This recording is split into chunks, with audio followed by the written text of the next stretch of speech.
رب اشرح لي صدري ويسر لي أمري واحلل عقدة من لساني يفقه قولي رب اشرح لي صدري ويسر لي أمري واحلل عقدة من لساني يفقه قولي. الله رب العالمين والصلاة والسلام على أشرف الأنبياء والمرسلين نبينا محمد وعلى آله وصحبه أجمعين أما بعد. أعوذ بالله السميع العليم من الشيطان الرجيم من همزه ونفخه ونفثه. فقلت استغفروا ربكم إنه كان غفارا يرسل السماء عليكم مدرارا ويمددكم بأموال وبنين ويجعل لكم جنات ويجعل لكم أنهارا. رب اشرح لي صدري ويسر لي أمري واحلل عقدة من لساني يفقهوا قولي.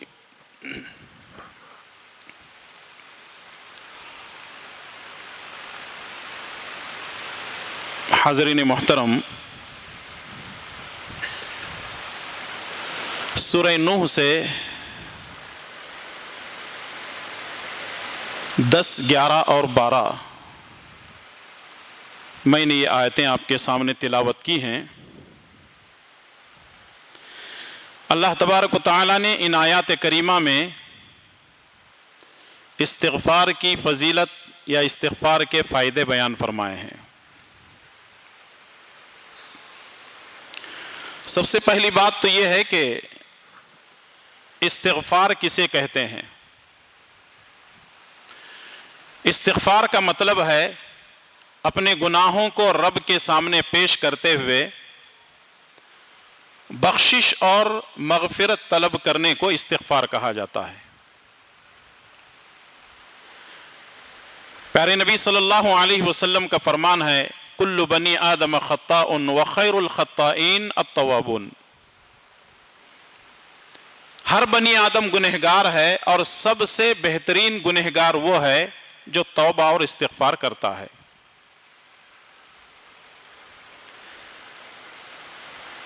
حضرت آدم علیہ السلام سے ایک بھول یہ ہوئی تھی کہ اللہ تبارک و تعالی نے ان کو جنت میں ہر نعمت کے کھانے کی اجازت دی تھی اور کہا تھا وَلَا تَقْرَبَا هَذِهِ الشَّجَرَةَ فَتَكُونَا مِنَ الظَّالِمِينَ.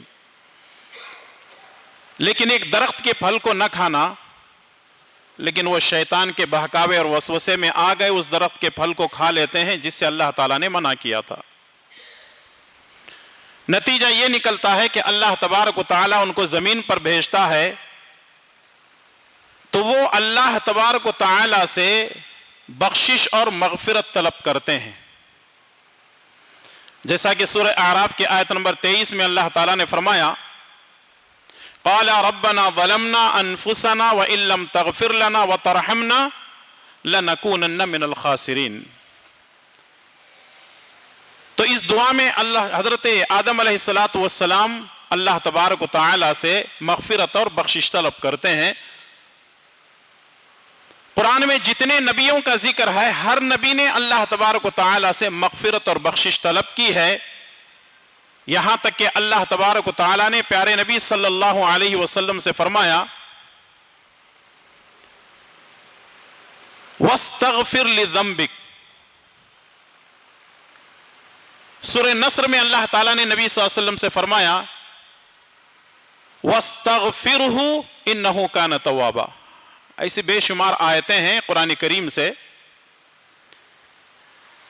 یہ جو استغفار ہے اس کے تعلق سے ابن قیم رحمۃ اللہ علیہ اپنے استاد ابن تیمیہ رحمۃ اللہ علیہ سے سوال کرتے ہیں کہ یہ جو استغفار ہے کیا صرف گنہگار ہی کرے گا یا پھر ایسا شخص جس سے گناہ نہیں ہوتے ہیں وہ بھی استغفار کر سکتا ہے؟ تو شیخ ابن تیمیہ رحمۃ اللہ علیہ بڑی پیاری مثال دیتے ہیں اور کہتے ہیں اگر کپڑا گندا ہو تو اس کو صابن سے دھویا جائے، اور اگر کپڑا پاک ہو تو اس کو خوشبو کی دھنی دی جائے۔ یعنی اگر آدمی گنہگار ہو تو اس کی مثال ایسی ہے کہ کپڑا گندا ہے، آپ اس کو صابن سے دھو رہے ہیں تو پاک و صاف ہو جائے گا۔ اور ایک آدمی گنہگار نہیں ہے، جیسے انبیاء علیہ الصلوۃ والسلام کی ذات ہے، ان کی شخصیتیں ہیں، ان سے کوئی گناہ صادر نہیں ہوتا، اگر وہ بھی استغفار کر رہے ہیں اس کا مطلب یہ ہے کہ دھلا ہوا کپڑا ہے لیکن اس کو عود کی خوشبو کی دھنی دی جا رہی ہے۔ ورنہ اگر دیکھا جائے اللہ تبارک و تعالیٰ نے نبیوں سے یہ کہا ہے کہ استغفار کرو، اس کا مطلب یہ نہیں ہے کہ انبیاء علیہ الصلوۃ والسلام گنہگار ہوتے ہیں، بلکہ ان کی مثال وہی ہے جیسے ابن تیمیہ رحمۃ اللہ علیہ نے ہم کو سمجھانے کی کوشش کی ہے۔ لیکن یہ جو استغفار ہے اس کے کئی ایک فائدے ہیں، آئیے ان کے فوائد پر ہم غور کرتے ہیں۔ جیسا کہ آپ کے سامنے سورہ نوح کی جو 3 آیتیں تلاوت کی گئی ہیں، فَقُلْتُ اسْتَغْفِرُوا رَبَّكُمْ إِنَّهُ كَانَ غَفَّارًا يُرْسِلِ السَّمَاءَ عَلَيْكُمْ مِدْرَارًا وَيُمْدِدْكُمْ بِأَمْوَالٍ وَبَنِينَ وَيَجْعَلْ لَكُمْ جَنَّاتٍ وَيَجْعَلْ لَكُمْ أَنْهَارًا۔ اس کا ترجمہ، اس کے معنی اور اس کے مفاہیم، اس کی تفسیر میں جانے سے بہتر یہ ہے، امام طبری رحمۃ اللہ علیہ نے امام حسن بصری رحمۃ اللہ علیہ کا ایک واقعہ ان آیات کے ضمن میں نقل کیا ہے۔ وہ یہ ہے کہ امام حسن بصری رحمۃ اللہ علیہ ایک مرتبہ مسجد میں اپنے درس کے بعد بیٹھے ہوئے تھے، ایک آدمی آتا ہے اور سوال کرتا ہے کہ ہمارے یہاں بارش نازل نہیں ہو رہی ہے، قحط کا مسئلہ ہے، ہم کیا کریں؟ کہا کہ تم استغفار کرو۔ ایک دوسرا آدمی آیا اور کہنے لگا کہ میرے کاروبار میں خیر و برکت نہیں ہے، میں کیا کروں؟ کہا تم بھی استغفار کرو۔ ایک تیسرا آدمی آیا اور کہنے لگا کہ میرے مال میں برکت نہیں ہے یا میرے گھر میں اولاد نہیں ہے تو میں کیا کروں؟ تو امام حسن بصری رحمۃ اللہ علیہ نے فرمایا کہ تم بھی استغفار کرو۔ ایک چوتھا آدمی آیا، کہنے لگا کہ میں کافی دنوں سے بیمار چل رہا ہوں، میری بیماری دور نہیں ہو رہی ہے، میں کیا کروں؟ تو امام حسن بصری رحمۃ اللہ علیہ نے فرمایا کہ تم بھی استغفار کرو۔ یعنی 4 الگ الگ سوالات تھے، جواب ایک ہی تھا، استغفار کرو استغفار کرو۔ تو امام حسن بصری رحمۃ اللہ علیہ کے شاگرد سوال کرتے ہیں کہ آپ نے 4 سوالوں کا ایک ہی جواب دیا، آخر کیا وجہ ہے؟ تو امام حسن بصری رحمۃ اللہ علیہ فرماتے ہیں کیا تم مجھے کم عقل سمجھتے ہو؟ کیا تم مجھے بیوقوف سمجھتے ہو کہ میں نے اپنے ذہن و دماغ سے اس کا جواب دیا ہے؟ پھر اس کے بعد یہی 3 آیتیں سورہ نوح کی پڑھ کر سناتے ہیں، فَقُلْتُ اسْتَغْفِرُوا رَبَّكُمْ إِنَّهُ كَانَ غَفَّارًا يُرْسِلِ السَّمَاءَ عَلَيْكُمْ مِدْرَارًا وَيُمْدِدْكُمْ بِأَمْوَالٍ وَبَنِينَ وَيَجْعَلْ لَكُمْ جَنَّاتٍ وَيَجْعَلْ لَكُمْ أَنْهَارًا۔ اگر بارش نہیں ہو رہی ہے تو استغفار کریں گے، کھیتی باڑی میں برکت نہیں ہے تو استغفار کریں گے، مال میں برکت نہیں ہے تو استغفار کریں گے، اولاد نہیں ہے تو استغفار کریں گے۔ یعنی یہ استغفار ہر بیماری کی دوا ہے، ہر بیماری کا علاج ہے۔ یہ رہے 4 فائدے قرآن کریم کی آیات سے۔ آئیے ایک حدیث پیش کر دیتا ہوں جس میں 3 فائدے پیارے نبی صلی اللہ علیہ وسلم نے ذکر کیے ہیں۔ عن ابن عباس رضی اللہ تعالی عنہما قال قال رسول اللہ صلی اللہ علیہ وسلم من لزم الاستغفار جعل اللہ له من كل هم فرجا ومن كل ضيق مخرجا ورزقه من حيث لا يحتسب۔ سنن ابو داؤد کی روایت، ابن عباس رضی اللہ تعالی عنہما فرماتے ہیں رسول اللہ صلی اللہ علیہ وسلم فرماتے ہیں من لزم الاستغفار، اگر کوئی شخص ہمیشہ استغفار کرتا ہے یا استغفار کو لازم پکڑتا ہے، ہمیشہ وہ استغفار کرتا رہتا ہے، اس کے 3 فائدے نبی صلی اللہ علیہ وسلم نے گنوائے۔ جعل اللہ له من كل هم فرجا، اللہ تبارک و تعالی اس کو ہر غم سے نجات دیتا ہے۔ انسان کی زندگی میں غم جڑے ہوئے ہیں، کبھی خوشی ہے تو کبھی غم ہے، تو اللہ تبارک و تعالی انسان کو استغفار کرنے کی برکت سے غموں سے دور کر دیتا ہے۔ وَمِن كُلِّ ضَيْقٍ مَخْرَجًا، کسی मुश्किल में फंसा हुआ है, किसी तकलीफ और परेशानी में है, अल्लाह ताला वहां से निकलने के रास्ते आसान कर देता है। वह रज़क़हु मिन हैसु ला यहतसिब, रोजी वहां से देता है जहां से इंसान ने तसव्वुर भी नहीं किया होगा। जरा सोचें आप, कितने बड़े फायदे हैं जो प्यारे नबी सल्लल्लाहु अलैहि वसल्लम ने बयान फरमाए हैं। कुरान करीम से 4 फायदे, हदीस से 3 फायदे, कुल कितने हो गए? 7 फायदे हो गए।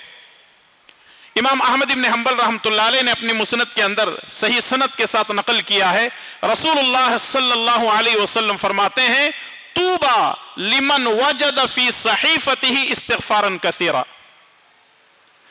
तूबा नाम की जन्नत है उसके लिए, तूबा नाम की जन्नत है उसके लिए, या खुशखबरी है उसके लिए जिसके नाम आमाल में सबसे ज्यादा इस्तिगफार लिखा हुआ होगा। यानी जिसके सहीफे में, जिसके नाम आमाल में सबसे ज्यादा इस्तिगफार होगा, तूबा नाम की जन्नत में उसको दाखिल किया जाएगा या उसको जन्नत की खुशखबरी दी गई है। जैसा कि मैंने शुरू में कहा कि हर इंसान से गुनाह होते हैं, तो इंसान को चाहिए कि हमेशा तौबा और इस्तिगफार करता रहे, जैसा कि ये इस्तिगफार के 8 फायदे हैं जो आपके सामने बयान किए गए हैं। मुसनद अहमद की एक और रिवायत है, रसूलुल्लाह सल्लल्लाहु अलैहि वसल्लम फरमाते हैं, इब्लीस ने अल्लाह से कहा, इब्लीस ने अल्लाह से कहा कि ऐ अल्लाह, जब तक तेरे बंदे दुनिया में रहेंगे मैं तेरे बंदों को गुनाहों पर आमादा करता रहूंगा। जब तक तेरे बंदे दुनिया में रहेंगे, जिंदा रहेंगे, उनकी सांसें चलती रहेंगी, मैं उनको गुनाहों पर आमादा करता रहूंगा। अल्लाह तबारक व तआला ने फरमाया, इब्लीस के सवाल पर जवाब देते हुए फरमाया, जब तक मेरे बंदे मुझसे इस्तिगफार करते रहेंगे मैं उनके गुनाहों को बख्शता रहूंगा। अल्लाह अकबर।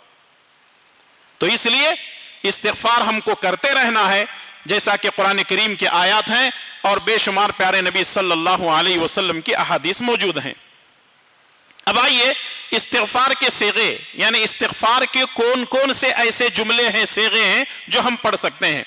शेख अलबानी रहमतुल्लाह अलैह ने 10 से ज्यादा जो है इस्तिगफार के सीगे जिक्र किए हैं। मैं आपके सामने 4 या 5 जो है सीगे जिक्र करके अपनी बात को खत्म कर देता हूं। सबसे पहला जो इस्तिगफार है वो है अस्तगफिरुल्लाह, यानी ये इस्तिगफार में सबसे छोटा इस्तिगफार है, जिसको आप मिनी इस्तिगफार कह सकते हैं, अस्तगफिरुल्लाह। अभी देखें, हमने अल्हम्दुलिल्लाह मगरिब की नमाज पढ़ी, मगरिब की नमाज पढ़ने के बाद हमने बुलंद आवाज से कहा अल्लाह अकबर, और फिर उसके बाद हमने 3 मरतबा क्या कहा, अस्तगफिरुल्लाह अस्तगफिरुल्लाह अस्तगफिरुल्लाह। ये इस्तिगफार क्यों पढ़ा गया? गुनाह होने पर पढ़ा गया? सोचने वाली बात है कि नहीं? अगर कोई आदमी यह समझता है कि इस्तिगफार गुनाह पर ही पढ़ा जाता है, गलत है। नेक काम करके भी पढ़ा जा सकता है। जैसे हमने नमाज पढ़ी है और अल्लाह अकबर कहने के बाद 3 मरतबा इस्तिगफार पढ़ रहे हैं, इमाम नववी रहमतुल्लाह अलैह ने बड़ी बेहतरीन इसकी तौजीह बयान की है। वो ये है कि नमाज में जो छोटी मोटी चीजें ऊंच नीच हो जाती है उसको दुरुस्त करने के लिए हम 3 मरतबा इस्तिगफार करते हैं। इस्तिगफार पढ़ने की वजह से अल्लाह ताला हमारे नमाज के अंदर जो कभी हम दाढ़ी पे से खेल रहे हैं, कभी टोपी दुरुस्त कर रहे हैं, कभी जुब्बा दुरुस्त कर रहे हैं, कभी ये कभी वो, तो ये अल्लाह तबारक व तआला इसको रिकवर कर देता है इस्तिगफार करने की वजह से। तो ये सबसे छोटा इस्तिगफार है। दूसरा इस्तिगफार है जिसमें तौबा और इस्तिगफार दोनों चीजें शामिल हैं, और वो है अस्तगफिरुल्लाह व अतूबु इलैह। अस्तगफिरुल्लाह व अतूबु इलैह, इलैक नहीं, अस्तगफिरुल्लाह व अतूबु इलैह, ये दूसरा इस्तिगफार है। तीसरा इस्तिगफार मुस्तदरक हाकिम की रिवायत है, और वो इस्तिगफार है अस्तगफिरुल्लाह अल्लज़ी ला इलाहा इल्ला हुवल हय्युल क़य्यूम व अतूबु इलैह। इसकी फजीलत क्या है? अल्लाह के प्यारे नबी सल्लल्लाहु अलैहि वसल्लम फरमाते हैं, अगर कोई शख्स ये इस्तिगफार पढ़ता है, कम से कम 3 मरतबा ये इस्तिगफार पढ़ता है, अगर वो मैदाने जंग से भी भाग कर आया हो तो अल्लाह तबारक व तआला उसके गुनाह को माफ कर देगा। मैदाने जंग से भाग कर आना ये गुनाह कबीरा है। गुनाह 2 तरह के हैं, एक है सगीरा दूसरे है कबीरा, सगीरा यानी छोटे गुनाह, कबीरा यानी बड़े गुनाह। मैदान जंग से भागना यह कबीरा गुनाहों में से है। लेकिन अगर कोई आदमी गलती से मैदान जंग से भाग करके आ गया और 3 मरतबा ये इस्तिग़फ़ार पढ़ता है, अस्तग़फ़िरुल्लाहल्लज़ी ला इलाहा इल्ला हुवल हय्युल क़य्यूम व अतूबु इलैह, अल्लाह तबारक व तआला उसके उस बड़े गुनाह को भी माफ कर देता है। हमसे चलते फिरते, उठते बैठते, सोते जागते सगीरा कबीरा गुनाह होते रहते हैं और हमको अपनी दुआओं में इसको शामिल कर लेना चाहिए। आप इस इस्तिग़फ़ार को सुन्नतों में पढ़ सकते हैं, नफिल में पढ़ सकते हैं, रुकू में पढ़ सकते हैं, सजदे में पढ़ सकते हैं, यानी जब कभी आपको मौका मिला चलते फिरते भी आप इस्तिग़फ़ार पढ़ सकते हैं। कम से कम इसको 3 मरतबा पढ़ना है, अस्तग़फ़िरुल्लाहल्लज़ी ला इलाहा इल्ला हुवल हय्युल क़य्यूम व अतूबु इलैह। चौथा इस्तिग़फ़ार सही बुखारी और सही मुस्लिम की रिवायत है। सैयदना अबू बकर सिद्दीक़ रज़ियल्लाहु ताला अन्हु रसूलुल्लाह सल्लल्लाहु अलैहि वसल्लम से सवाल करते हैं, अल्लाह के नबी, दरूद शरीफ के बाद क्या पढ़ा जाए? जैसे हम लोग अत्तहियात पढ़ते हैं, फिर उसके बाद दरूद इब्राहिम, उसके बाद हम लोग एक इस्तिग़फ़ार पढ़ते हैं। असल में वो दुआ नहीं है बल्कि एक इस्तिग़फ़ार है। और वो इस्तिग़फ़ार कौन सा है? अल्लाहुम्मा इन्नी ज़लमतु नफ़्सी ज़ुल्मन कसीरन वला यग़फ़िरुज़्ज़ुनूब इल्ला अंत फ़ग़फ़िरली मग़फ़िरतम मिन इंदिका वरहमनी इन्नका अंतल गफ़ूरुर रहीम। ये जो इस्तिग़फ़ार है आप इसको नमाज में भी पढ़ सकते हैं, दुआओं में भी पढ़ सकते हैं, सजदे में भी पढ़ सकते हैं, जैसा कि रसूलुल्लाह सल्लल्लाहु अलैहि वसल्लम ने सैयदना अबू बकर सिद्दीक़ रज़ियल्लाहु ताला अन्हु को इसको पढ़ने की ताकीद फरमाई। और आप जो है सलाम फेरने से पहले इस दुआ को, इस इस्तिग़फ़ार को जरूर पढ़ें। 5वां जो इस्तिग़फ़ार है वो है जिसको सैयदुल इस्तिग़फ़ार कहा जाता है। सही बुखारी के अंदर मौजूद है। हजरत शद्दाद बिन औस रज़ियल्लाहु ताला अन्हु फरमाते हैं, अगर कोई शख्स सुबह में 1 मरतबा सैयदुल इस्तिग़फ़ार ईमान और यकीन के साथ पढ़ता है, अगर कोई शख्स सुबह में 1 मरतबा सैयदुल इस्तिग़फ़ार ईमान और यकीन के साथ पढ़ता है और शाम होने से पहले उसकी मौत हो जाती है, तो अल्लाह तबारक व तआला उसके लिए जन्नत के फैसले करता है। और अगर शाम में 1 मरतबा पढ़ लेता है ईमान और यकीन के साथ, सुबह होने से पहले मर जाता है, तो अल्लाह तबारक व तआला तब भी उसके लिए जन्नत के फैसले करता है। इसको पढ़ने के लिए कितने घंटे लगेंगे? 1 घंटा? बिल्कुल नहीं। आधा घंटा? वो भी नहीं। 15 मिनट? वो भी नहीं। 5 मिनट? वो भी नहीं। 1 मिनट भी नहीं लगेगा। बस चंद अल्फाज हैं, उसको याद कर लेना है। अल्लाहुम्मा अंत रब्बी ला इलाहा इल्ला अंत खलक़तनी व अना अब्दुक व अना अला अहदिक व वअदिक मस्ततात अऊज़ु बिक मिन शर्रि मा सनअत अबूउ लक बिनिअमतिक अलय्य व अबूउ बिज़ंबी फ़ग़फ़िरली फ़इन्नहु ला यग़फ़िरुज़्ज़ुनूब इल्ला अंत। खत्म हो गया। चंद सेकंड इसको लगेंगे पढ़ने के लिए। आप हमेशा भी इसको पढ़ सकते हैं। इस तरीके की जो है बेशुमार फजीलतें हैं और भी जो है सीगे मौजूद हैं, आप किताबों के अंदर देख सकते हैं। ये जितनी चीजें मैंने आपके सामने बयान की हैं, जो दुआओं की किताबें हैं, उसमें ये आपको सीगे मिल जाएंगे। खास करके एक किताब मैं समझता हूं कि मस्जिद के लाइब्रेरी में वो किताब होगी, हिस्नुल मुस्लिम, जिसको अंग्रेजी में फोर्ट्रेस ऑफ द मुस्लिम कहा जाता है। आप अपने जो है क्या नाम, उसको प्ले स्टोर से अपने मोबाइलों में डाउनलोड भी कर सकते हैं। सुबह शाम की दुआओं का एहतमाम करें, इस्तिग़फ़ार करते रहें, हमेशा अल्लाह तबारक व तआला का जिक्र करते रहें, और इससे जो है फ़ायदे जो आपके सामने गिनवाए गए हैं, उन तमाम जो है चीज़ों के फ़ायदे आपके सामने आएंगे।